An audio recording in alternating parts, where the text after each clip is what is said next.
Bonsoir chers amis internautes, merci de nous rejoindre sur Bénin Politique. Ce soir nous parlons exclusivement des élections communales du 17 mai 2020. Et en studio ce soir j'ai 4 invités avec moi. J'ai Arnaud Doumahou, il est journaliste et analyste politique. Bonsoir Arnaud. Bonsoir cher ami. J'ai également Abdelkader Achirou, journaliste et également analyste politique. Kader, bonsoir. Bonsoir bonsoir aux autres débattants. Alors de l'autre côté j'ai Dieudonné Biaou, il est président du mouvement citoyen du Bénin. Et de l'autre côté j'ai Roméo Aïssébé, membre du bloc républicain. Alors je le disais tantôt, nous allons parler des élections communales. Et vous le savez, l'actualité, c'est le dépôt des dossiers de candidature au niveau donc de la Commission électorale nationale autonome. Et jusqu'à l'heure actuelle, nous avons 4 partis sur les 9 qui ont franchi donc le portail de la Sénat, 4 partis qui ont déjà leur récépissé provisoire en attendant donc une étude approfondie de leur dossier. Et dans un autre camp, nous avons 4 partis voilà, qui sont en attente. Il y a un autre parti dont les dossiers ont été rejetés il y a quelques heures par la Sénat. Nous parlons donc de tous ces sujets ce soir. À nouveau, bienvenue chers amis internautes. Alors Arnaud, vous étiez dans la soirée donc, du mercredi au niveau donc, de la Sénat. Quelle a été donc l'ambiance à ce dernier jour de dépôt donc, de dossier des candidatures? Merci bien. C'est vrai que nous étions à la Sénat. L'ambiance a été celle que nous avons l'habitude de voir les derniers jours du dépôt des candidatures. En tout cas, on ne comprend toujours pas pourquoi les partis politiques attendent généralement le dernier jour du dépôt des dossiers pour rejoindre la Sénat. Parce que vous voyez, c'est pratiquement aux environs de 21h que le premier parti, le Bloc républicain, en tout cas dont l'un des membres est sur ce plateau, a fait son entrée au niveau de la Commission électorale nationale autonome et a été accueilli par le président Etiando. Et le dernier parti à entrer à la Sénat, c'était le parti du renouveau démocratique, le PRD. Et le PRD est arrivé pratiquement à 8 minutes de 0 heure. Ou 106 minutes, je ne sais pas, vous avez sur cette nuance-là.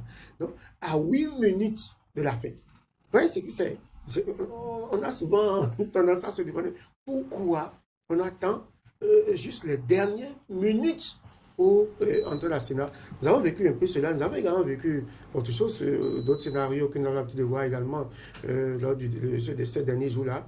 On voit des partis qui viennent à la Sénat avec leur imprimante. Il y en a que par le passé, on a vu Médéan qui viennent avec leurs délégués. Parce que je ne sais pas si, en tout temps, il y a des actes qui vont manquer de signature de tel ou tel autre. Finalement, les locaux de la Sénat deviennent donc les bureaux ou les bureaux des partis politiques. Franchement, on a dû, en tout cas pour ce qui me concerne, par exemple, on a dû me déloger. Et là où j'étais en train d'envoyer les éléments en direct à la rédaction, on a dû me déloger pour permettre à une formation politique, notamment l'UDBN. Alors que le représentant de l'UDBN disait quelques minutes plus tôt que c'était un dossier nickel. Ouais, et donc après, on m'a délogé pour permettre à l'UDBN de récupérer la table et puis bon, d'installer son quartier général, histoire de revoir le dossier avant d'aller au niveau de passer à l'état suivant. Donc voilà un peu, il n'y a pas une grande différence. Alors qu'on s'attendait à ce que, par rapport au fait que la Sénat a indiqué une application aux formations politiques pour déjà mettre des éléments en ligne, vérifier par eux-mêmes la qualité des dossiers, on s'attendait à ce que, cette fois-ci, qu'il y ait quand même un petit changement. Mais malheureusement, nos attentes n'ont pas été comblées. Alors, Kader, une fois encore, les partis politiques sont allés à la Sénat tardivement. Et qu'est-ce qui peut donc expliquer cet état de choses alors qu'ils ont eu plus de 2 mois pour se préparer normalement?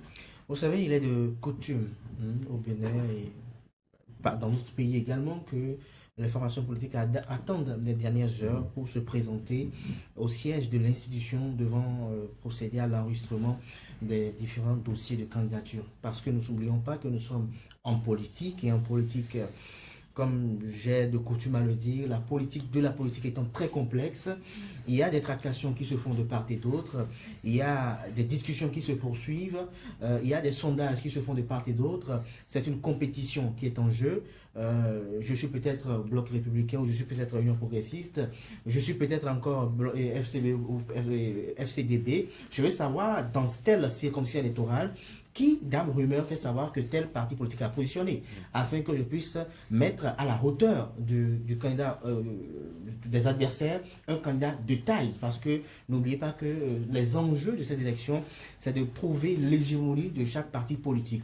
Et donc, les partis politiques ont traîné un peu pour voir un peu comment tel ou tel autre ont été posés et autres. En dehors de cela également, il y a également un autre facteur. L'autre facteur qui existe également, c'est que nous sommes dans une ère où il y a eu une avalanche de réformes qui ont été opérées pour assainir un peu le milieu politique, pour permettre à ce qu'il y ait peut-être un renouvellement du personnel politique et que dans le même temps, on puisse avoir désormais des partis politiques d'envergure nationale, des partis politiques plus forts, des partis politiques plus compétitifs. Et donc, les acteurs politiques qui, pendant longtemps, pendant de longues années, ont appelé à des réformes allant dans ce sens pour qu'on ait des partis politiques nationaux, se sont retrouvés confrontés à la difficulté de ce qu'il y avait du mal. Ils ne voulaient pas faire de sacrifices face à ces enjeux-là. Et donc tout cela ou peut-être les uns juste à cause d'autres, cela pourrait justifier le retard de cette information politique. Encore que, quand pour journaliste que je suis, pour avoir effectué des descentes dans le siège de 3 partis politiques, les forces Koyepo et Bénin Émergent s'activaient depuis des mois pour la collecte des dossiers. Et à une semaine même de la date butoir, ils étaient là encore à revérifier arrondissement par arrondissement, commune par commune, département par département pour voir si tout est en ordre. Il était de même au niveau de l'Union progressiste et du Bloc républicain. Donc pour moi, il n'y a pas péril dans la demeure. Mais vous allez me permettre un peu d'aller au niveau de la Sénat, où j'étais également ce jour-là. C'est vrai que le Bloc républicain m'a surpris, parce que je les attendais peut-être autour de 22 heures, comme c'était la coutume d'habitude, également au niveau des législatives, mais ils sont venus plus tôt pour venir remplir cette formalité, parce qu'ils étaient prêts depuis des heures d'avance. Mais ce qui m'a choqué, et qui devrait d'entrée de jeu interpeller les différents gouvernants et le législateur, c'est que les partis politiques ont estimé que, comme la loi dit qu'il faut rentrer à la Sénat avant 0 heure, et donc on est rentré avant 0 heure à la Sénat, on a embrouiller les pistes avec les journalistes. À nos demandes, on l'a évoqué tout à l'heure, on a dit par exemple, on a des dossiers nickel, d'autres ont dit, nous n'attendons que le président de la Sénat, les déclarations ont été effectuées pêle-mêle, d'autres peuvent vous mettre, et à la finalité, on a constaté que des partis politiques n'étaient pas du tout prêts. Des partis politiques étaient, même quand on voyait un peu la masse de dossiers avec lesquels ils sont rentrés, et quand vous voyez de l'autre côté la masse de dossiers avec lesquels d'autres sont rentrés, vous voyez qu'il y a quand même un problème, il y a quand même un manquement à un niveau de vous poser. Est-ce que c'est les autres qui sont excessivement en surplus, ou encore peut-être c'est eux qui sont peut-être, je dirais pas, ils n'ont pas le dossier complet, mais ils sont incomplets. Donc il y a toute cette confusion qui a été semée, et à la finalité, comme vous l'avez évoqué dans votre introduction, il y a 4 formations politiques qui ont reçu le récépissé provisoire. L'Union progressiste, cela ne m'étonne pas. Le Bloc républicain, cela ne m'étonne pas. Force Koyepo et Bénin Émergent, encore moins. Et le mouvement des élites engagées pour l'émancipation du Bénin. Donc, je crois que c'est déjà un pas de franchi. Il y a un parti politique de l'opposition dans les 4 là. Nous espérons que les 5 autres trouveront peut-être une issue favorable, ou encore, ils essaieront peut-être de trouver amende favorable au niveau de la Cour suprême. Mais je tiens à le dire d'entrée de jeu, même si je ne vais pas le dire de façon directe, qu'il y a quand même mal donné à un moment donné, qu'il y a eu manque de sincérité au niveau de ces informations politiques qui n'ont pas voulu avouer. Et je sais que, même si ce n'est pas bien de le dire parfois, nous savons à mes consciences qu'il y a des formations politiques qui auront du mal. Et depuis des luttes, on savait qu'il y a des formations politiques qui ont resté aux réformes, qui auront du mal à réunir des dossiers de chefs de quartier, de chefs d'arrondissement dans s'ils ont pu réunir les dossiers pour avoir le récépissé d'enregistrement, c'est sûr qu'ils sont bien représentés sur le territoire. C'est 15 par commune, alors que dans le cas d'espèce, c'est beaucoup plus que ça. Et même pour ceux qui ont voulu mettre peut-être de l'argent à contribution pour recueillir des dossiers de part et d'autre, vous savez, la tâche, elle est très immense.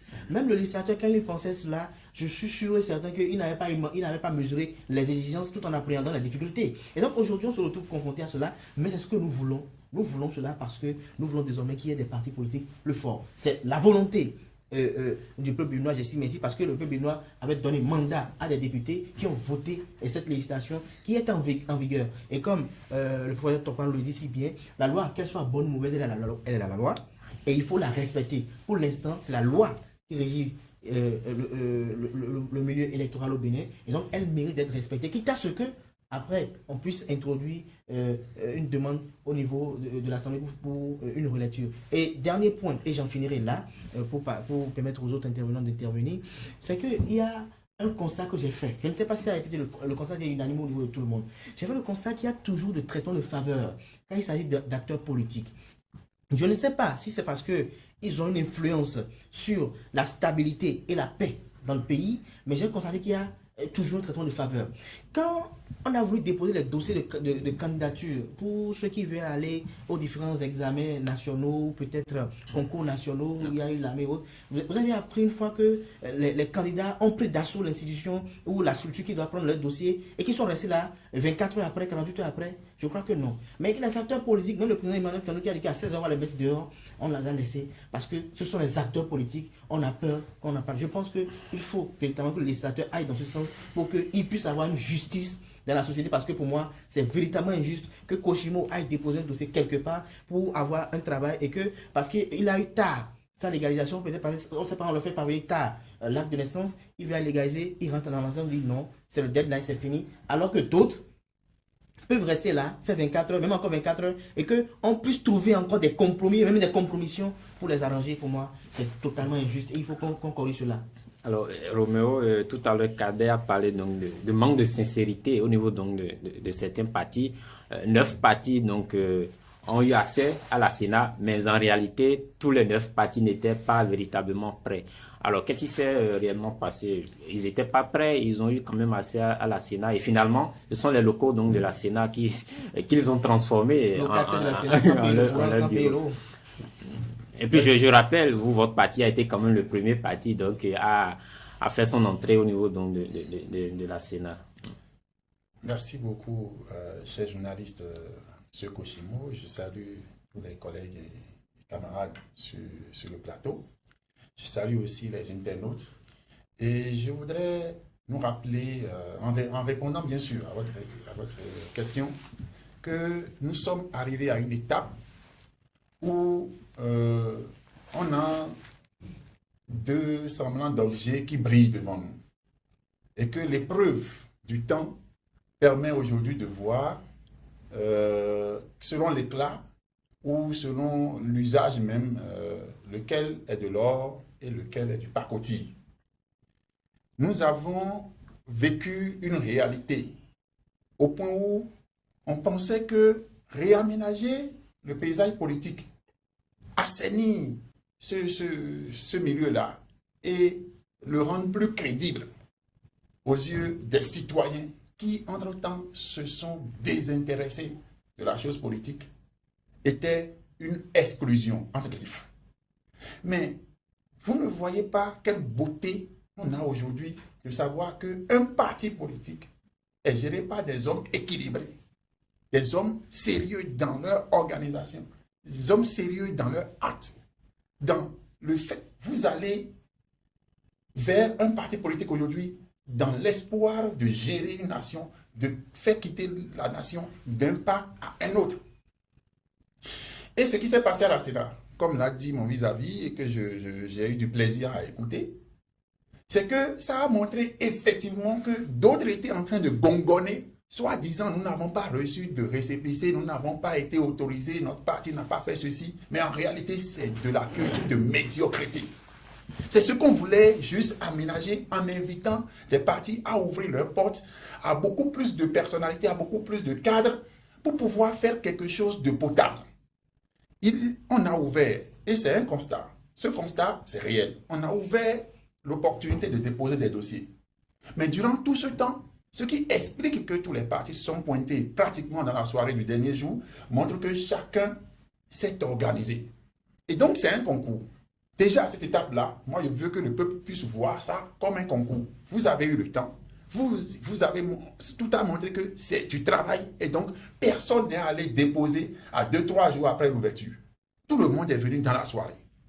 Mais parmi vous tous, 9 personnes ayant déposé, il n'y a eu que 2 qu'on a reçus et on a vu que c'était bien organisé. Après, c'est passé à 4 quand on a vu de plus près.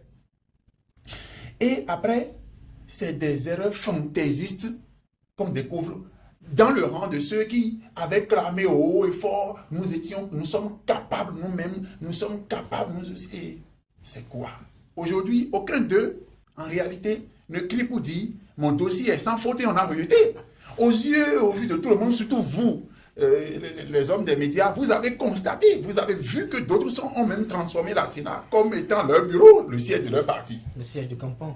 Donc, je voudrais inviter les uns les autres à constater à travers là, donc en répondant à votre question, que l'erreur que nous avons montée à la face de tout le monde qui guettait le Bénin, qui, après 2019, organise une élection en 2020 par rapport au même test toiletté, rendu un peu plus facile et accessible à tous les partis politiques ayant voulu justement participer à la vie politique, qui en ont parmi eux, surtout ceux qui ont été les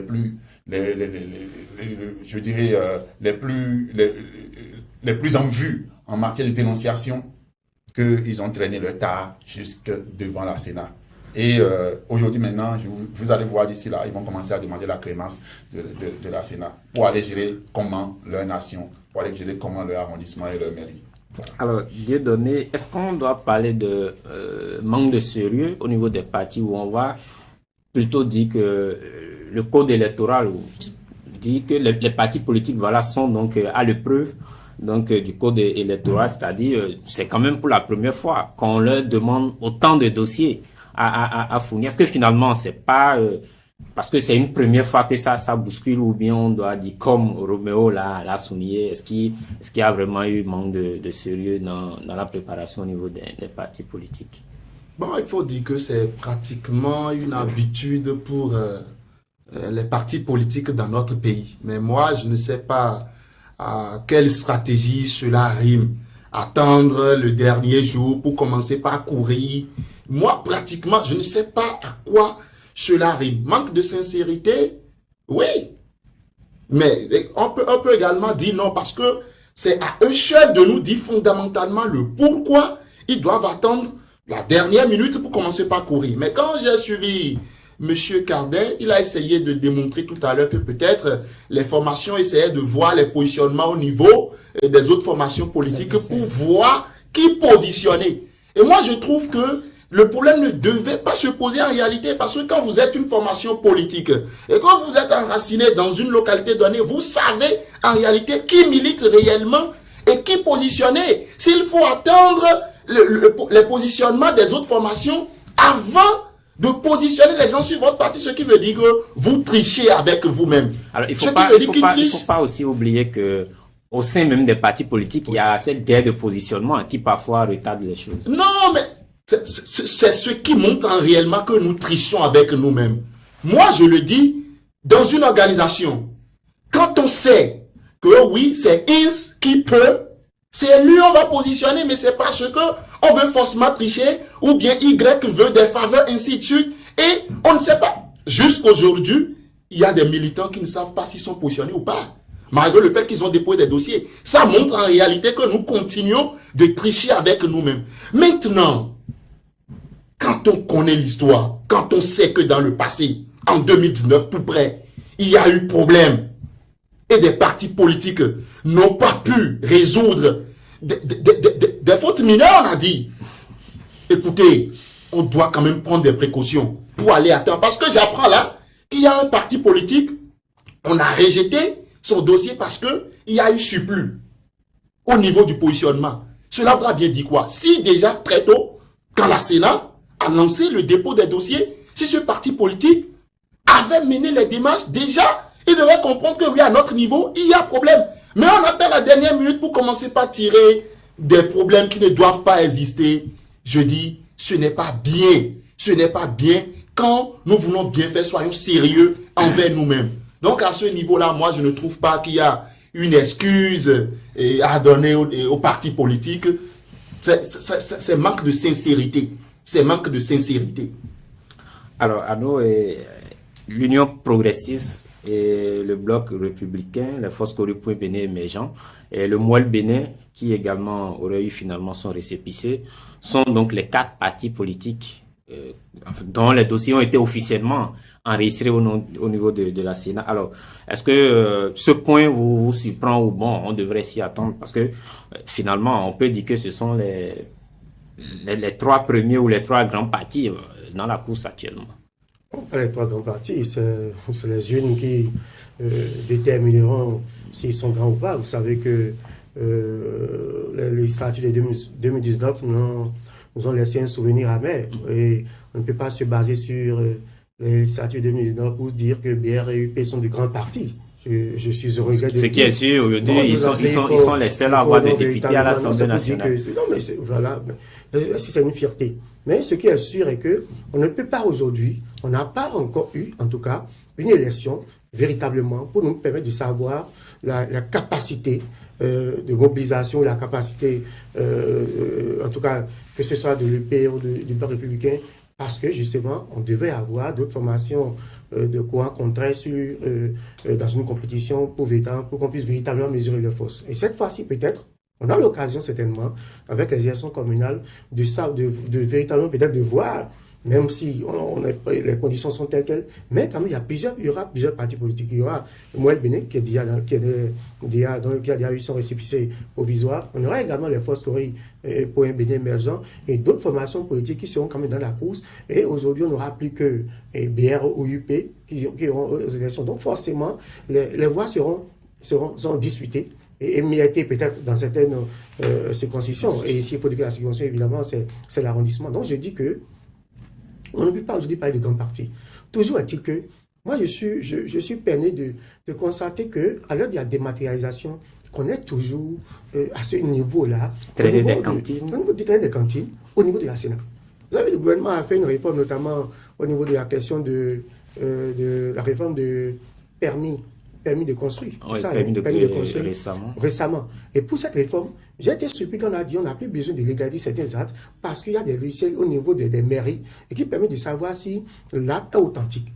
Mais comment est-ce que, au niveau de la Sénat, on a injecté tous ces sous-là durant autant d'années, qu'on ne soit pas quand même déjà à un certain niveau, quand même, qu'on soit encore au niveau des cantines.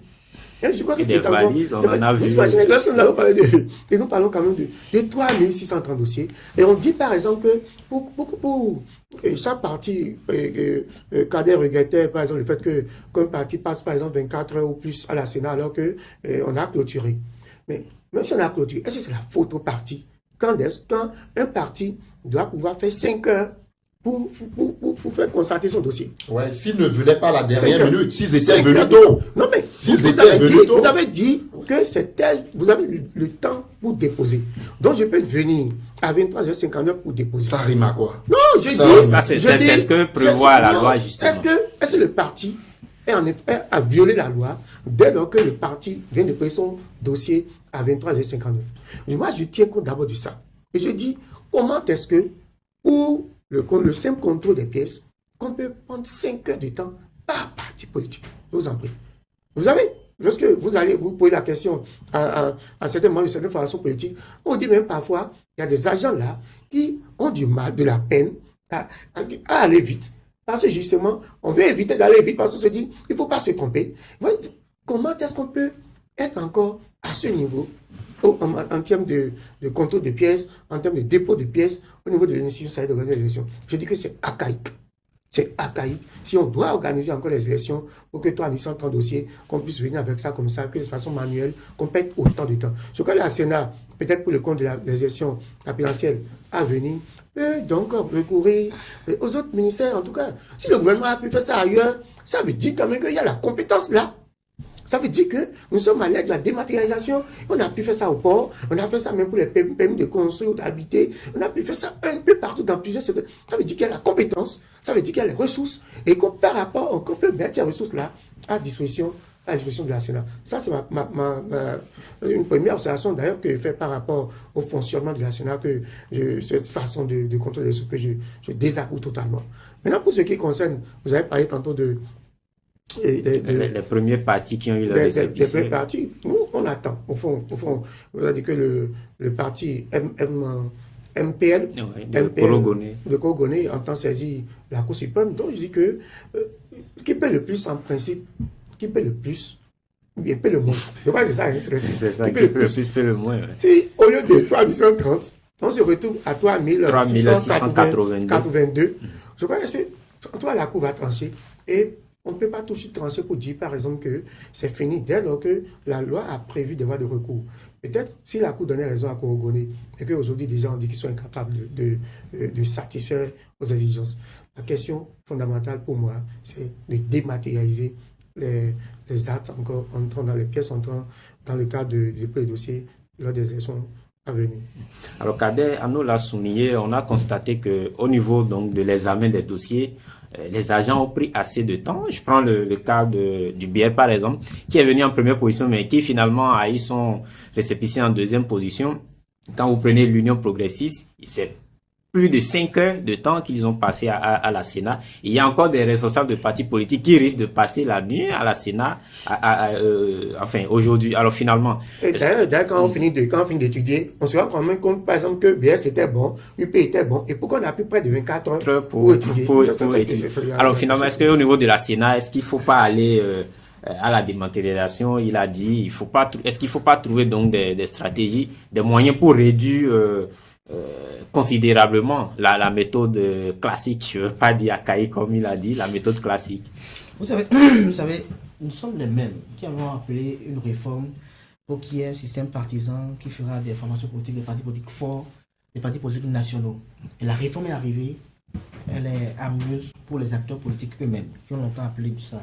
Même ceux qui, dans les discours sur la l'ont appelé, sont confrontés à des difficultés dans l'applicabilité de ces différentes réformes. Alors quand nous parlons de dématérialisation de tout le système et autres, n'oubliez pas qu'il y a une plateforme, une application que la Sénat, la Commission électorale nationale autonome, a mise à disposition des formations politiques pour qu'ils fassent des enregistrements en ligne.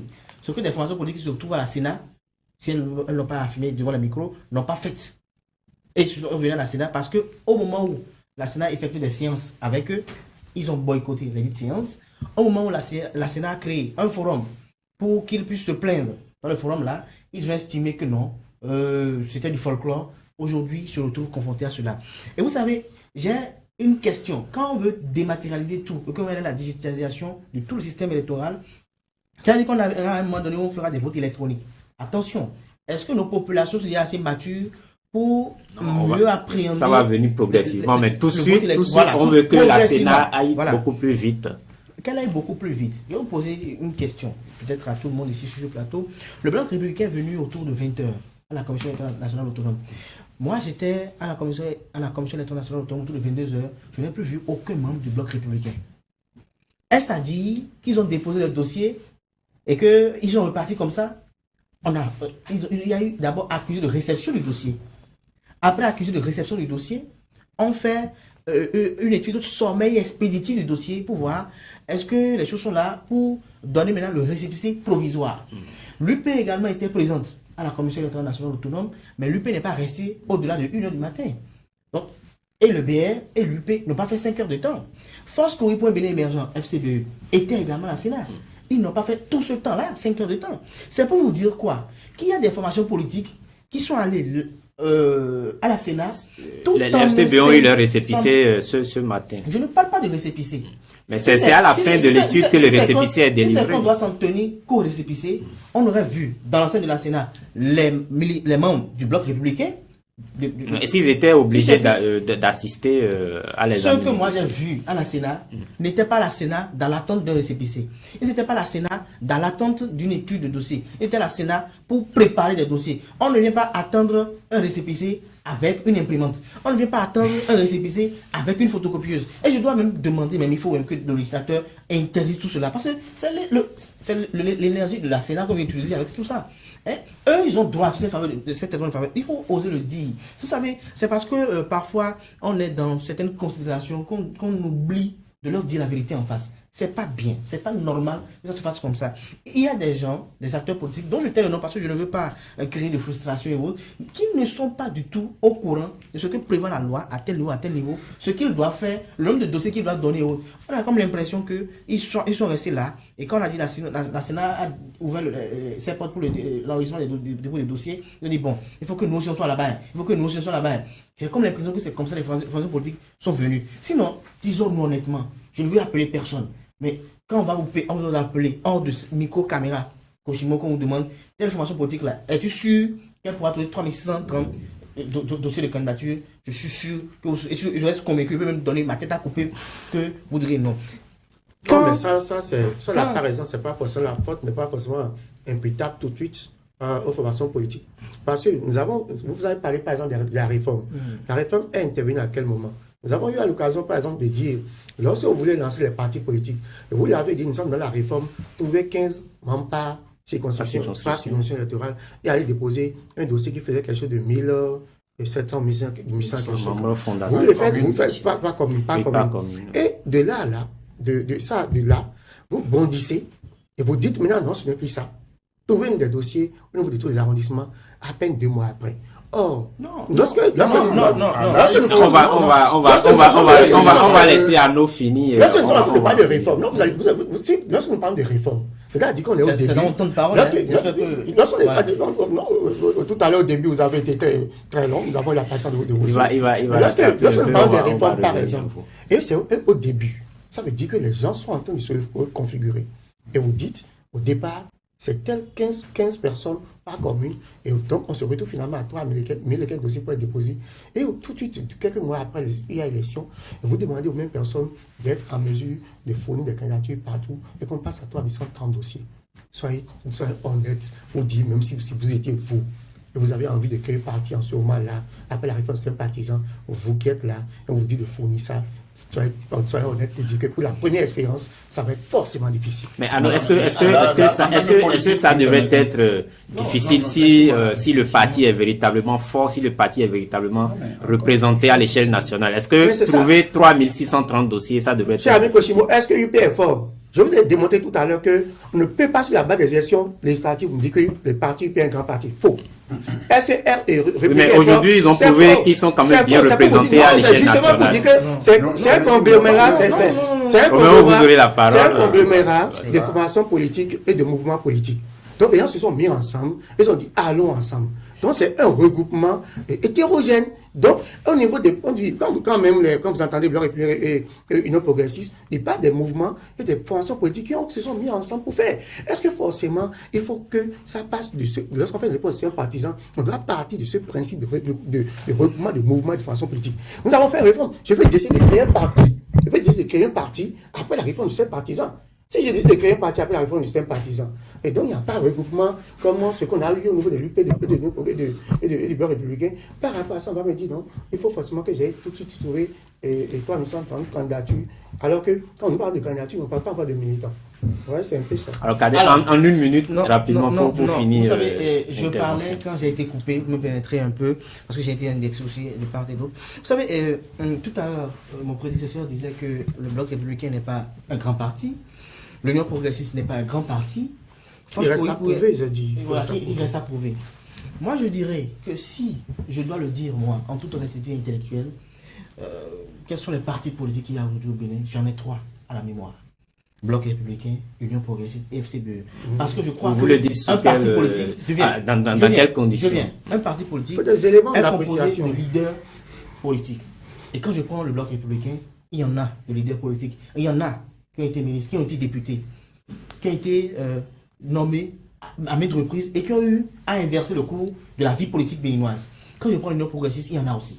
Au sein des forces correspondant émergentes, malgré les tumultes que la formation politique a connus après le pouvoir, il y a toujours des gens qui continuent d'avoir toujours de l'assentiment de leur base. La preuve, vous avez pu le constater lors des élections législatives, quand il n'était pas présent aux élections législatives, vous allez voir que toutes les zones dans lesquelles on a eu des mouvements d'humeur, c'était des zones qui étaient des fiefs acquis aux forces Corée pour un Bénin émergent.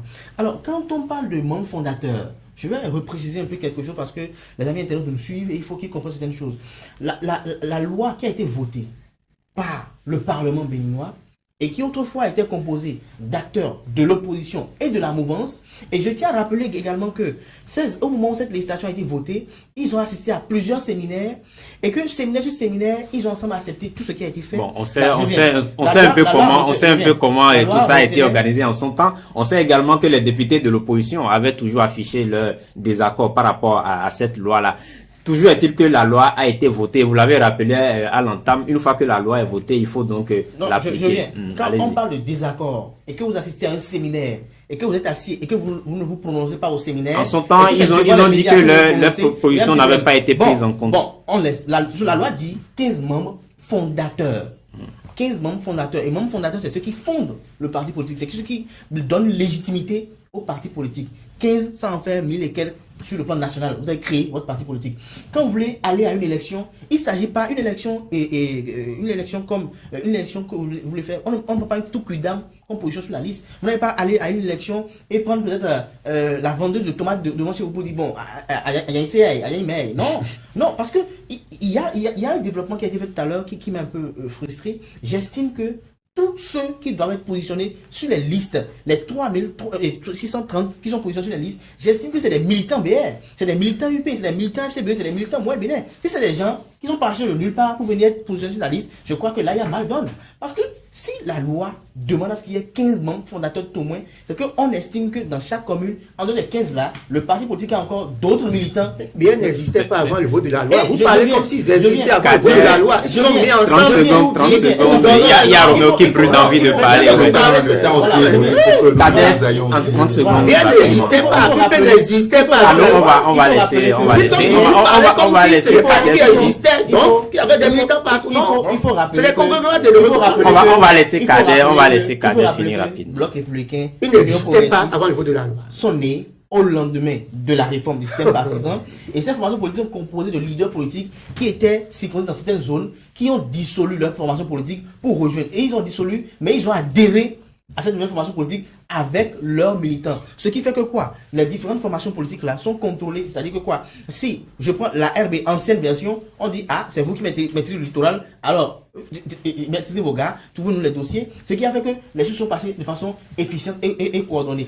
Si on ne peut pas comprendre cela, je crois qu'il y aura véritablement un problème d'incohérence à ce niveau donné parce que c'est la dissolution des anciens partis politiques qui a donné naissance au BR à l'UP et c'est la dissolution des anciens mouvements politiques qui légitimise aujourd'hui FCB, parce que n'oubliez pas que FCB aussi par le passé était une alliance de partis politiques. Alors Roméo, vous avez voulu réagir tout à l'heure par rapport donc à l'intervention de Arnaud. Oui, je remercie chacun sur le plateau. Je voudrais que l'attention revienne à la normale. Il n'y a aucune tension. Mais cher ami monsieur Arnaud, je voudrais justement, sans vouloir vous répondre, mais resituer un certain nombre de choses en tant que politique et responsable, ex-responsable de mouvements politiques et membre fondateur du Bloc républicain, ex-candidat aux élections législatives. En fait, vous avez fait un petit mélange, parce qu'en réalité, quand on parle de membres fondateurs du parti politique, ça, c'est derrière nous. C'est derrière nous du fait que pour fonder un parti politique en République du Bénin désormais, le ministère de l'Intérieur, donc les tests, vous exigent d'avoir forcément 15 personnes par commune. Nous en avons 77. Et ça, quand vous les déposez, vous faites votre AG, vous déposez au ministère, ça fait partie des critères qui permettent à ce qu'on vous attribue le récépissé de fait de la légalité qui vous donne droit d'exercer dans la vie politique du pays. Ça, c'est différent. Nous sommes à l'étape aujourd'hui. Ce qui s'est passé le 11 concerne le fait que votre parti existe, votre parti est reconnu, mais votre parti dit qu'il est capable de diriger tous les arrondissements du Bénin.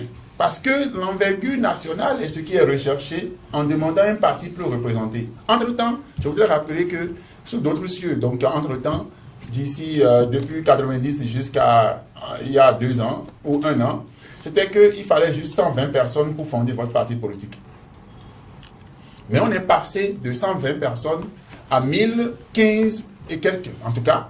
Et aujourd'hui, on dit si votre parti est véritablement sur le terrain et que ce n'est pas un parti constitué sur le papier, vous devez nécessairement, en voulant participer aux élections, présenter des candidats qui doivent être prêts à diriger chaque arrondissement du Bénin. Nous en avons 500 et quelques. Et donc, quand on prend, selon les tests, les nombres de candidats à positionner par arrondissement, le tout nous donne 3500 et quelques. Et donc, si votre parti, qui devrait normalement gérer le patrimoine, gérer les Béninois, gouverner les Béninois et gérer les biens du pays, n'est pas capable de présenter des leaders politiques dans tous les arrondissements, ça c'est un problème. Et ce à quoi nous avons assisté, c'est que des partis politiques qui sont capables de diriger le pays, ne savent même pas s'ils ont des leaders dans des localités données. Ils ne maîtrisent même pas des leaders qui peuvent compétir, justement, et gagner les élections. Parce que quand on parle de gagner les élections, il faut des leaders politiques, il faut des candidats dans les arrondissements qui aillent sur le terrain convaincre la population au nom de votre parti.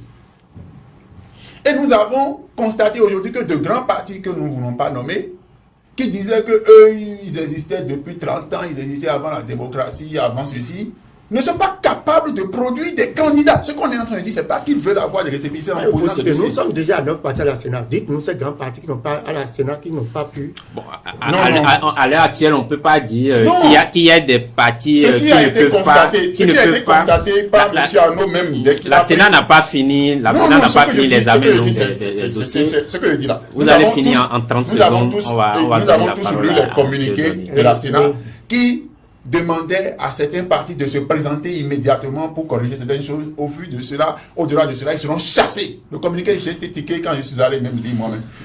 Au-delà de cela, ils seront chassés de la Sénat. Ça veut dire, quand on a dit ils seront chassés, pour ceux qui n'étaient pas à la Sénat et qui entendent aujourd'hui mon vis-à-vis expliquer le fait que certains ont transformé la Sénat comme leur bureau, comme le siège de leur parti, avec les photocopieuses et tout ça là, c'est normalement, c'est droit effectivement qu'on puisse chasser des gens qui ne sont pas sérieux envers eux-mêmes. Et donc ce que vous avez fait, un mélange, le mélange que vous avez fait que je tiens à rectifier, c'est le fait qu'à la Sénat, ce n'est pas pour justifier la légitimité de leur parti. Leur parti existe déjà légitimement. Maintenant, leur parti, de vous à moi je suis d'Agoli, et je suppose que je vais être candidat pour les communales, et mon parti ignore qui ont déposé des dossiers dans mon arrondissement au point où nos dossiers sont en surplus là-bas. Ça, c'est de la pagaille.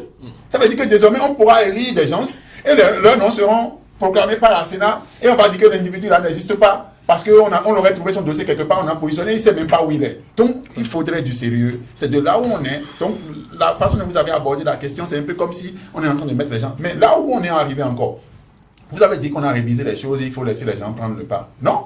On a fait un dialogue politique. Le dialogue politique, c'était rien que des hommes politiques qui étaient invités à ça. C'était les responsables de partis politiques. Et ils ont fait le toilettage que tout le monde a accepté.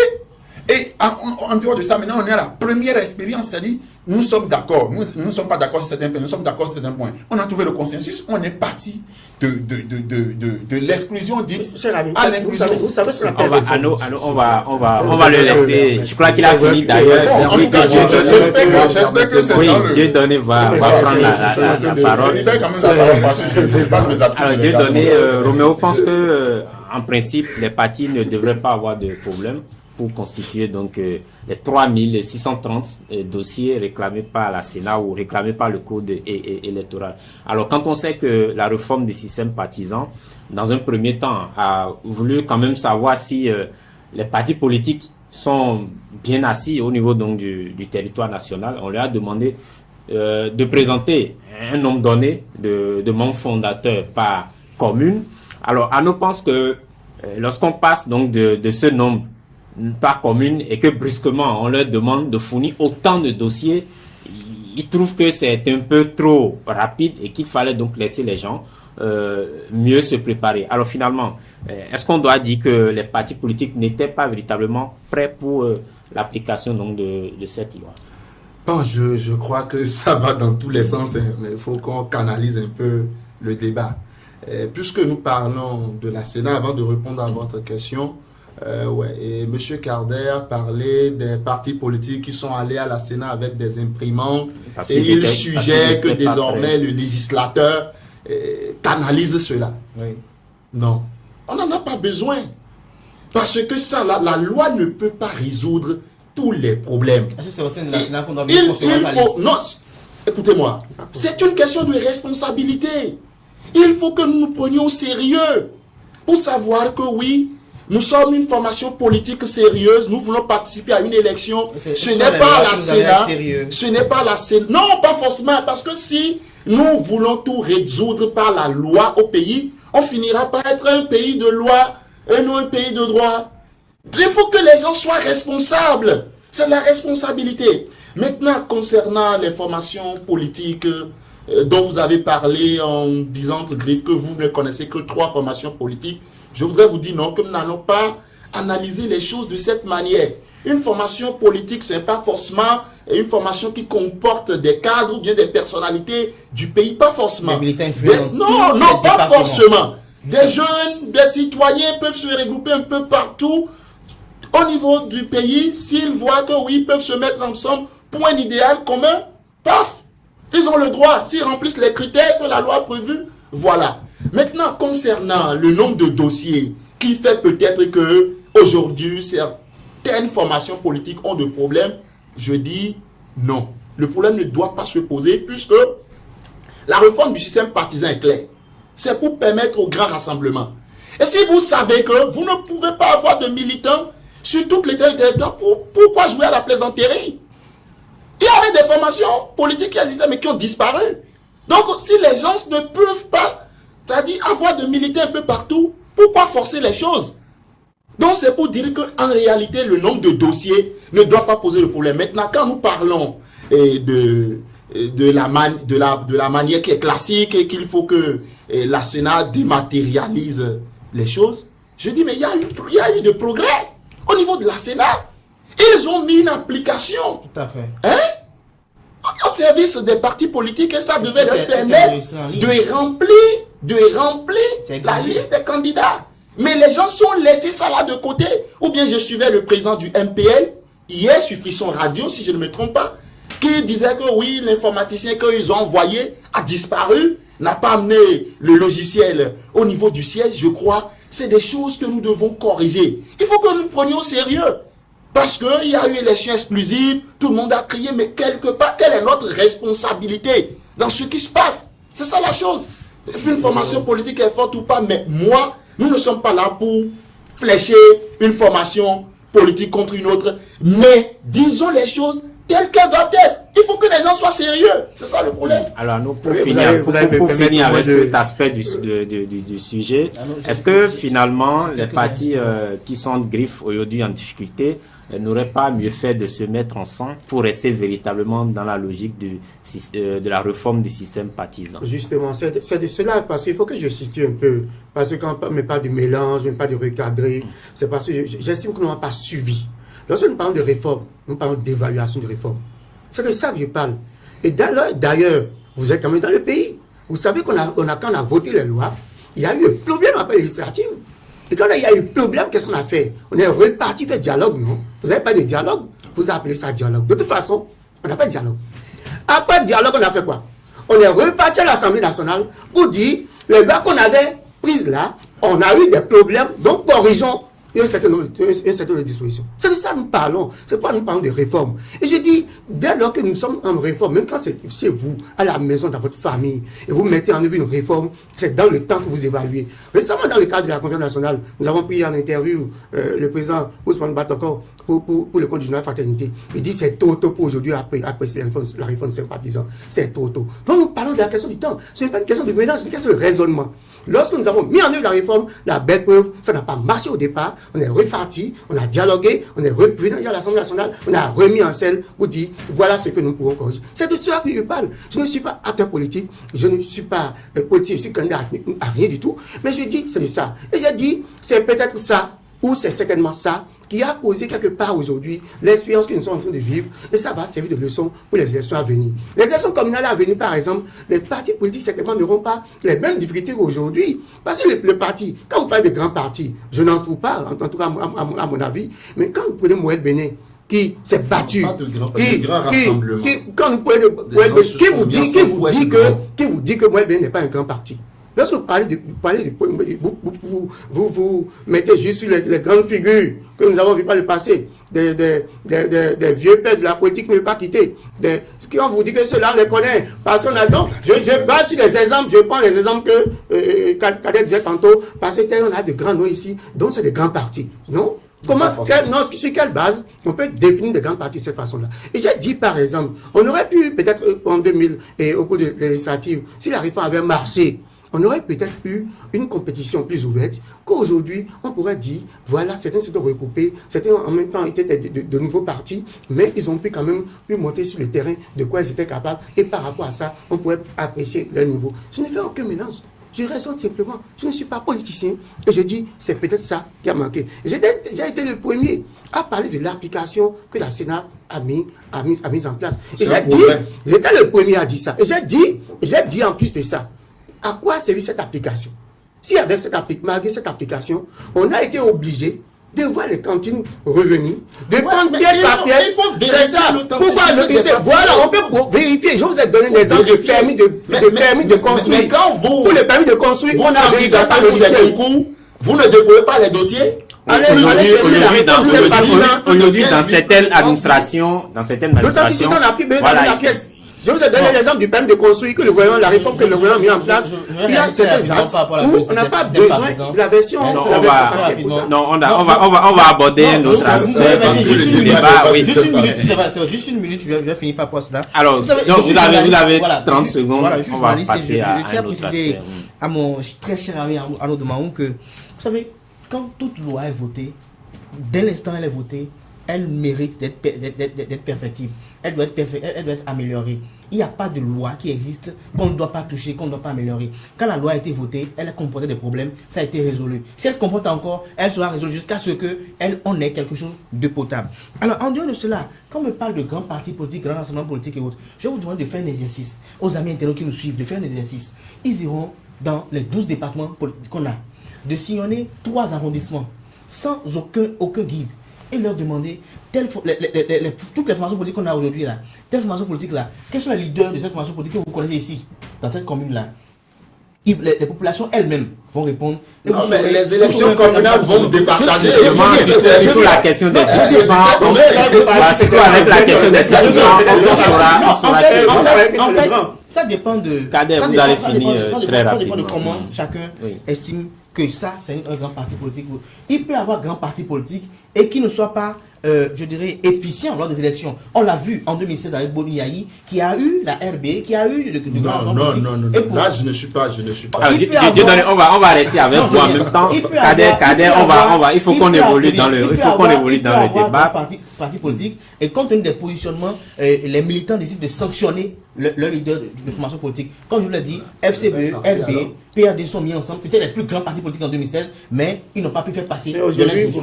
C'est pour vous dire que quand moi je parle de grands partis politiques, je parle de leur implémentation, de leur hégémonie. Et j'en aurais fini là pour qu'on revienne au sujet, pour qu'on parle de la Commission électorale nationale autonome qui nous a réunis ici ce soir. Alors, Dieu donné, il y a quand même certains partis qui ont décidé de ne pas participer à ces élections. On va pas les oublier, il faut qu'on en parle également. Il y a le parti Restaurer l'Espoir de l'ancien ministre candidat Azanaï. Il y a le parti la Flamme Renouvelée, le GSR, et ces partis donc ont décidé de ne pas participer aux élections. Le parti de l'ancien ministre candidat Zanaï a évoqué donc certaines raisons qui sont liées donc à la transparence et du processus électoral.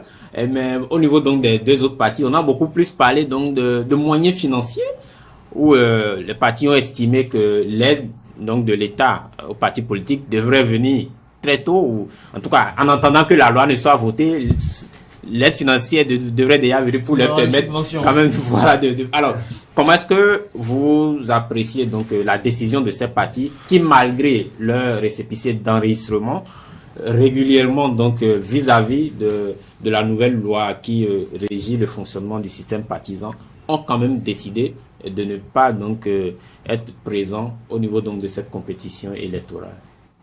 Bon, nous ne pouvons pas leur dénier ce droit-là. C'est à eux de dire oui, nous voulons aller aux élections, nous ne voulons pas aller aux élections. Mais ils doivent aussi savoir que la loi a prévu quelque chose pour les partis qui ne participent pas aux élections. Parce que quand vous ne participez pas aux élections, 2 fois successivement, après votre existence légale, se pourrait que la loi ne vous reconnaît plus. Maintenant, à ce qui concerne les raisons, je crois on ne peut pas généraliser. Pour restaurer l'espoir, oui, nous voyons que oui, c'est un parti qui anime la résistance nationale et qui voit qu'aujourd'hui, il n'y a pas d'enjeu au niveau des communales parce que la résistance doit continuer. Maintenant, concernant les 2 partis, le PFR et le GSR, moi là, je voudrais que nous soyons sérieux envers nous-mêmes. Il faut que nous finissions avec la plaisanterie. Parce que, avec il est bien clair aujourd'hui que pour créer une formation politique, il faut avoir des militants un peu partout. Et tout le monde sait que ça implique les moyens. À cause de ça, beaucoup de partis ont disparu. Mais vous tenez à exister, vous venez dire que on doit vous financer d'abord avant que vous n'allez aux élections. Ça n'a pas de sens. Vous ne prouvez pas d'abord aux populations que vous êtes capable et que vous pouvez représenter les populations et vous estimez qu'on va prendre les fonds publics pour vous financer. Moi, je trouve que c'est de la plaisanterie. Ça, là, mettons ça de côté. Pour RE, bon, ils ont leur raison à eux, nous n'allons pas les juger. Mais ces 2 autres partis qui ont avancé les raisons de financement, je trouve que c'est de la plaisanterie. Et ils allaient mieux faire de se fondre dans d'autres partis politiques. Vous n'avez pas parlé de DUD, je ne sais pas comment... DUD, c'est finalement officiellement le parti DUD, donc de l'ancien député Valentin Fourier, n'a pas annoncé, mais on a quand même constaté que le parti n'était pas donc au niveau de la Sénat. Donc cela signifie que le parti ne participe pas également. Parce que quelque part, quand la réforme du système partisan a commencé, nous avons décrié le fait que les grands rassemblements étaient genre quelque chose de forcé, où on voulait décréter ça par force. Mais aujourd'hui, tout le monde reconnaît que ça a résolu un problème. Autrefois, il y avait des plaisantins, avouons-le. Bon, on va pas les traiter de plaisantins. Mais aujourd'hui, un parti qui s'est quand même constitué vis-à-vis de la loi, on va pas dire qu'il est plaisantin. Quand vous savez que vous ne pouvez pas avoir de militants sur tout le territoire national, pourquoi vous forcez à dire que vous voulez être forcément formation politique? Alors, Roméo, rassemblons-nous là. Ces partis politiques, malgré leur existence légale, ont décidé quand même de ne pas participer aux élections. Je l'ai dit tout à l'heure. Chacun a essayé donc d'évoquer ses raisons. Au niveau du parti Restaurer l'Espoir, on sait que, bon, en tout cas officiellement, c'est pas une question de moyens. Ce parti a évoqué donc des soucis par rapport donc à la transparence du processus électoral notamment. Mais au niveau des 2 autres partis, on a constaté que c'était beaucoup plus donc des questions de moyens, surtout cette capacité donc de mobiliser autant donc de comment on appelle, autant de dossiers par circonscription électorale. Alors quelle est votre analyse sur sur cette décision des partis? Et je rappelle que nous avons juste quelques minutes pour finir l'émission. Merci beaucoup. Je crois que les choses essentielles ne se disent pas forcément sur la durée. Mais cette question que vous abordez, je crois une fois encore vient renchérir ce que j'avais dit au départ. Nous sommes dans le cours de l'épreuve du temps qui permet de savoir qui est moine et qui s'est habillé moine. Parce qu'en réalité, quand d'autres avancent comme argument qu'il n'y a pas d'enjeu dans les élections communales, ça veut dire qu'ils ne savent pas ce qu'on appelle parti politique. Excusez-moi, il y a des hommes politiques au Bénin qui justement ne sont pas des politiciens. Et au fond, d'autres sont devenus politiques parce qu'ils ont eu la chance d'être nommés à des postes et du coup, par ricochet, ils sont devenus politiciens ou leaders politiques. Oui, mais c'est chaque parti qui sait là où il y a danger. Non, je vais vous dire, aucun parti ne peut. D'abord, c'est universel. L'enjeu politique se trouve au niveau, quand on crée un parti politique, on va aux élections, on gagne le pouvoir, on l'exerce. Il n'y a pas d'autres enjeux en dehors de ça.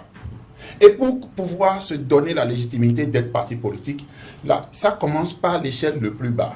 Et là où il y a tous les enjeux en politique, c'est la localité où vous habitez. Si vous voulez dire aux autres que vous êtes leader, c'est que vous devez être d'abord leader de votre propre localité. Et donc si tout président de parti que vous êtes, si vous n'êtes pas capable d'être élu chef quartier de là où vous résidez, ou de là où vous dites avoir de fief, et que vous dites qu'il n'y a pas d'enjeu, vous leurrez les gens. Et aujourd'hui, la population béninoise doit pouvoir comprendre qu'il y a des gens qui ne sont vraiment pas politiques. Parce qu'en réalité, c'est à partir de là que les questions de fief et les questions d'électorat démarrent. Donc tous les partis politiques qui, pour une raison ou pour une autre, n'ont pas trouvé d'enjeu dans les élections communales et municipales, ne sont pas des partis politiques, ils sont des commerçants politiques. L'autre chose sur laquelle je reviens, pour ceux qui posent des questions de moyens, mais ça c'est aberrant. C'est aberrant du fait que le système partisan, le nouveau système, les réformes du système partisan demandent à ce que si je peux soulever ce poids-là, même si je peux le soulever, l'effort que je vais utiliser pour le soulever serait moindre si j'invite mon frère et tous mes frères ici à dire, s'il vous plaît, donnons-nous un coup de main pour le soulever. Et vous le savez très bien, pour les élections présidentielles ou communales dans ce pays, parmi les gens que vous citez là, ceux-là ont déjà eu affaire à des élections présidentielles, ils ont même déjà fait allégeance à des candidats, et on sait quel défi leur fait. Combien il faut en question de moyens pour poser les dossiers? Les dossiers où on a même supprimé même des trucs à payer là. Donc ça c'est autre chose. En réalité, c'est qu'il nous manque de militants. C'est qu'il nous manque de militants, ils ont peur d'aller se faire honner. Parce que je vous dis, sous d'autres cieux, avant qu'un dirigeant de parti politique, si c'est dans le système vraiment de ce que le système partisan demande, c'est pas vous. Aujourd'hui, j'ai du mal à entendre certains noms quand on dit MPL de Kologoné, quand on dit tel de... Non, le système partisan est venu régler ça. Mais toujours est-il qu'il est le président du parti. Un parti politique, avant de prendre une décision pour ne pas aller aux élections, doit avoir fait un congrès. Il n'y a rien à faire. Ou bien une réunion extraordinaire qui réunit tous les membres fondateurs. Ça, il n'y a rien à faire. Les 15 pas communes doivent pouvoir se réunir pour dire, nous n'allons pas. Au minimum, il doit y avoir les 15 pas communes. Dans les communiqués, ils nous dit, il y a eu consultation de la base. Laissez. Alors, à nous, vous allez... ne peut réunir 1000 personnes aujourd'hui et ne pas le rendre public. Qu'est-ce que vous pensez donc de ces partis qui ont décidé de ne pas participer aux élections? Et vous profitez pour dire votre... Je crois que c'est de leur droit. Et je vais, une fois encore, peut-être ne pas être d'accord avec mes amis, dire que je pense toujours que le temps fera son œuvre. C'est de leur plein droit. Et pourquoi nous parlons également, pourquoi nous faisons ce débat? C'est parce qu'il y a eu des problèmes à la Sénat. Et nous sommes en train de passer en revue qu'est-ce qui s'est passé. Pourquoi les partis ont eu toutes ces difficultés. Ne perdons pas cela de vue. S'il n'y avait pas du tout de problème à la Sénat, et que peut-être le 11 passé, tout s'était bien passé, et que tous les partis ont eu rapidement leur récépissé, ils étaient rentrés sur ces jeux, ça veut dire qu'il n'y a pas de débat. Mais il y a débat parce que, justement, il y a eu des problèmes à la Sénat. Problèmes en termes de composition des listes, et même des partis qui ont eu des facilités. Parce que c'est vrai, je partage l'avis de Jacques Ariadi sur les questions, sur les grands partis de cadets. Quand vous prenez, par exemple, la réforme du système partisan, c'est quoi? En tout cas, tel que pensé par le chef de l'État, c'est qu'il faut un ancrage au plan national. Je suis d'accord. Il y a des partis, par exemple, quand on prend le cas de Moël Bénin, par exemple, qui n'avaient pas les figures phares que Cadet citait tout à l'heure, voilà. Mais qui ont pris le temps de se construire. C'est ça la réforme du système partisan. C'est ça, c'est pour dire que véritablement, ces partis vont se construire dans le temps. Il y a d'autres partis, on ne peut pas les en vouloir pour ça. Il y a d'autres qui ont eu la facilité, qui existaient déjà, qui avaient déjà un truc là, qui se sont rapidement mis ensemble. Ça, j'appelle même ça la solution de la facilité. La solution de la facilité, mais on ne peut pas leur en vouloir pour ça.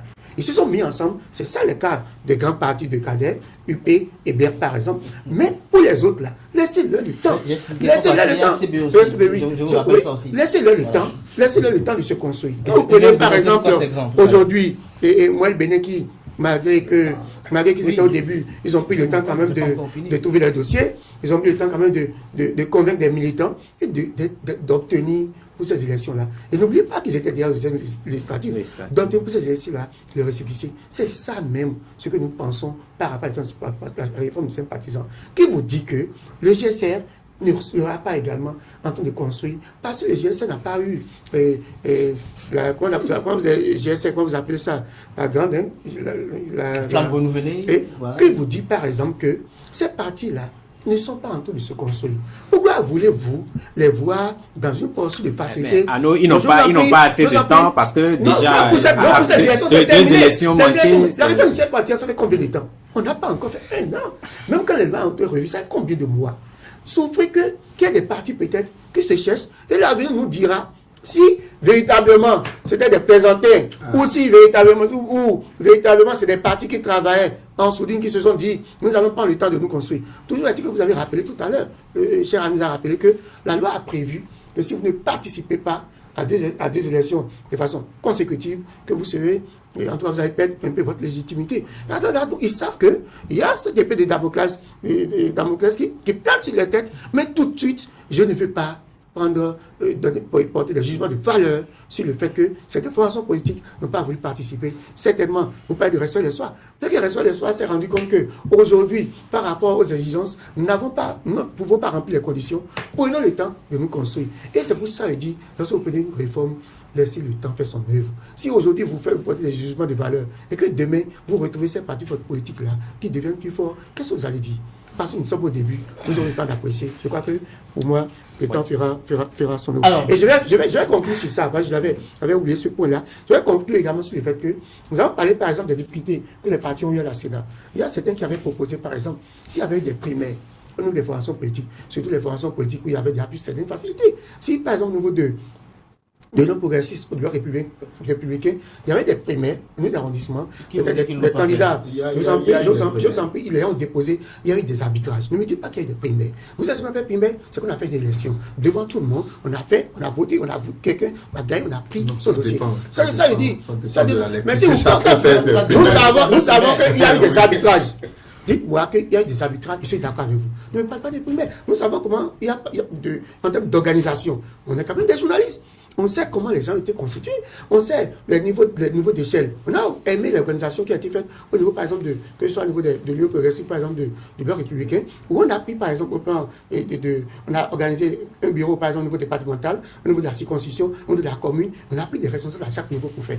Ça a finalement facilité le travail. Mais je dis pour l'avenir, on peut penser à organiser des primaires. Ça va encore rendre le processus peut-être plus facile et également le dépôt des dossiers peut-être plus facile. Merci. Alors, parlez une minute rapidement. Non, il n'a pas parlé pendant une minute. Et vous m'avez racheté la parole tout à l'heure. Je l'ai dit, nous sommes presque à la fin. Vous allez profiter de la question pour conclure sur certaines choses.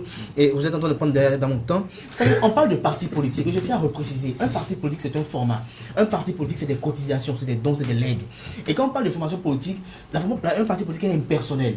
Quand vous prenez certaines formations politiques qui existent aujourd'hui, il n'y a qu'une seule personne qui est visible. Le reste, c'est des valets qui sont autour de quelqu'un. Mais quand je prends les partis politiques que je dis grands, je veux m'expliquer beaucoup par rapport à ça. Je prends le BR, vous n'avez pas me dit que quand vous êtes allé dans Zobodomé, un certain Désiré Vaudou n'a pas son mot à dire dans une élection. Il est venu récemment. Quand vous prenez un parti comme Force pour l'émergence, vous n'avez pas vu dans Djougou, les Djimba n'ont pas leur mot à dire dans une élection. Donc c'est pour vous dire que quand vous prenez ces formations politiques-là, ils n'ont pas besoin d'attendre forcément que la direction centrale du parti politique leur envoie des moyens pour qu'ils puissent, avancer une activité politique. Alors, quand je quitte cela, on me parle de Restaurer l'Espoir, qui a dit qu'il ne veut pas participer aux élections. Je crois que Kandé Azaraï n'est pas un novice en matière politique. Il est très conscient des enjeux politiques qui y concourent. Et il a eu à dire une phrase célèbre à la veille des élections législatives. Il dit, je ne vais pas prendre 249 millions pour jouer au casino électoral. C'est-à-dire que quoi? Kandé Azaraï, bien qu'il a les moyens peut-être pour participer à une élection électorale, il mesure les enjeux, il appréhende des difficultés et il fait sa conclusion. Il a compris que peut-être ces enjeux sont de taille. Et je vais rejoindre un peu Roméo qui disait que toute formation politique qui a bien lu les textes et lois qui existent, parce que une chose est de lire la loi en toute entière, une chose est d'entendre le compte rendu qui est fait par les journaux pour savoir que si on ne participe pas à cette élection, ça va être une élection non participée, c'est qu'on ne pourra même pas participer à la présidentielle parce qu'on ne sera même pas parrain pour participer à cette élection. Et donc, après 2021, on disparaît. C'est pour vous dire que quoi? Il n'arrive pas demain que ces formations politiques-là disent que non, on a encore voulu être exclusif à leur égard et autres. Il faut être vraiment prendre cela en compte. L'enjeu capital des élections communales et ce qui fait que FCBE, malgré les tumultes que traverse cette formation politique, a accepté de taire les divergences pour affronter les enjeux de cette élection communale, c'est que 2020 est culminant et déterminant pour 2021. C'est-à-dire que quoi? Quand vous n'êtes pas élu conseiller communaux, pour avoir quelques mairies, vous ne pouvez pas obtenir parrainage quelques maires pour parrainer, parce que vous n'êtes pas déjà présent au niveau de l'Assemblée nationale. Et vous n'êtes pas conscient de ces enjeux-là, même s'il faut dissoudre pour le moment cette formation politique pour adhérer une autre formation politique pour pouvoir le faire, c'est important, c'est nécessaire. Mais on constate, et ça, osons le dire, sans risque de se tromper, qu'on constate que nos acteurs politiques sont des PDG d'entreprises politiques, qui font du clientélisme politique, qui font du marketing politique, c'est-à-dire que quoi? On dit, tu as combien? J'ai telle personne derrière moi. Non, je crois qu'il faut qu'on en finisse. Et c'est ce que la réforme des partis est venue régler. Si on n'est pas d'accord avec la volonté de ce que il y ait une seule personne, je vais vous dire le nom, qui s'assied et qui conçoit toute la liste de candidatures des législatives, qui positionne ses copains, qui ne positionne pas les militants, qui ont fait... Et je vais demander, ça c'est dommage qu'on a déjà même fini, quelle est la notion que nous avons de militant? Qui on appelle militant dans une formation politique? Est-ce que le militant, c'est celui qui forcément est tout le temps à côté du PDG du parti politique à gagner son sac, ou bien c'est celui qui se bat sur le terrain, à faire valoir, à faire comprendre et à propager la vision du parti politique et à faire à faire comprendre aux populations une idéologie, une vision. Et c'est celui-là qui est militant ou c'est l'autre qui garde le sac. Vous allez voir que c'est pas normal. C'est pas normal. Et quand vous prenez ces partis politiques-là que vous dites, en dehors de BR, UP et FCBE, vous allez voir qu'il y a toujours un groupuscule d'une dizaine, je dis bien d'une dizaine de personnes qui sont bien, qui sont nantis. Et c'est eux qui dirigent tout le monde. Quand on les voit, on enlève tout le chapeau, on fait tout. Et le reste, ils sont là. Je vous dis, vous irez dans... C'est même si ces partis politiques sont étendus sur toutes les territoires nationaux. Vous êtes dans cette circonscription électorale, il n'y aura personne qui pourra vous recevoir au nom de ce parti politique. Alors que quand vous prenez l'UP, vous prenez le BR, vous prenez le FCBE, dans n'importe quelle commune vous vous rendez, vous aurez des leaders qui sont en mesure d'agir en toute autonomie, en toute indépendance, avant même que la direction centrale vienne. Et c'est ce que la Révolution des partisans voulait, avoir des partis politiques nationaux dans le but national qui soient assis pour qu'en 2021 ou en 2026, on ait pour la première fois dans l'histoire démocratique du pays un parti politique qui a élu un président de la République, ce qu'on n'a pas eu. Et on a toujours constaté qu'ils étaient à la solde des opérateurs économiques, qui les téléguidaient comme un jeu vidéo, qui les manipulaient. Et c'est pour cela qu'on a voulu mettre en place. Et ça me fait beaucoup plaisir. Ça fait beaucoup plaisir que c'est un opérateur économique lui-même qui avait commandé les partis politiques de l'extérieur, qui a dit désormais on en finit avec. Parce que pour la présidentielle, tu n'es pas question d'être membre d'un parti politique. Alors, Roméo, mais il faut avoir forcément des parrains. Oui, mais parrain, tu n'es pas membre. Il faut avoir forcément des parrains. Cadet, Roméo a la parole. Roméo, il me prête quelques minutes pour avoir ses parrains. Très rapidement. Même si vous n'êtes pas membre de parti politique et que vous êtes peut-être indépendant, il faut quand même convaincre un certain nombre de chefs d'arrondissement, de députés, de maires et de députés pour qu'ils vous parrainent. Vous êtes sûr que c'est les députés UP qui vont parrainer d'autres personnes? C'est vrai que ça va instaurer le mercato politique, mais je crois qu'il y aura une discipline et j'en finirai là pour vous dire que ma grande expérience aujourd'hui, en dehors de la législation qu'on doit prendre au niveau de la Sénat pour réguler les choses, c'est qu'on puisse conditionner qu'on puisse en finir avec la transition politique, qu'on trouve une loi pour dire, si vous adhérez à l'UP, c'est que c'est pas idéologique, vous allez adhérer, et pendant 5 ans vous êtes à l'UP. Si vous quittez l'UP avant les 5 ans là, aucun parti politique ne vous adhère, vous êtes positionné nulle part. Je crois que ça va rendre les gens encore plus c'est un autre débat, on va y revenir. C'est lourd, ça va donner encore beaucoup de mécontentement, comme les 10% au niveau du plan national, comme la révolution des partisans, mais je crois qu'on en a besoin parce que nous ne sommes pas tous contents avec ce qu'on a vu à la veille des élections communales où on quitte UP pour BR, on quitte BR pour UP, on quitte UP pour FCBE, parce qu'on veut forcément être, c'est de l'opportunisme. Il faut qu'on en finisse avec, qu'on pense à l'intérêt général du pays. Alors, Roméo, quel est votre mot de fin? Parce que vous avez déjà opiné sur cette question. Bien sûr, j'ai déjà opiné. J'invite les uns les autres, surtout les acteurs politiques, à prendre conscience qu'il y a environ 15 millions de Béninois et des étrangers, des personnes sensibles, qui espèrent que le Bénin gardera toujours sa ligne de tranquillité et de paix, et de ne pas tourner autour des humeurs pour mettre le pays dans une agitation que nous avons vécue légèrement l'année passée. Il est temps aujourd'hui pour les élections communales que chaque citoyen qui presse, qui donne envie de voir un nouveau dirigeant à la tête de son arrondissement, presserait d'aller aux urnes, d'aller conclure des pactes avec des partis politiques. Et il faudrait effectivement que les partis politiques prennent conscience qu'ils ne sont pas les plus intelligents de leur arrondissement, ils ne sont pas les plus intelligents du Bénin, parce que justement, nous n'avons pas la culture. Et c'est ça là qui peut répondre un peu au problème, c'est que les cadres béninois n'ont pas la culture de militer dans un parti politique. Parce que sous d'autres cieux, en étant cadre dans un pays, vous devez pouvoir vous intéresser à la gestion de votre pays. Et par rapport au caractère de vie que vous espérez, vous pouvez choisir d'être libéral, comme vous pouvez choisir d'être socialiste ou réformiste ou, ce que vous avez créé dans le jargon informel, résistant. Donc, si vous devez quand même retrouver une forme... Kochimo de résistant et... Non, j'ai des missions.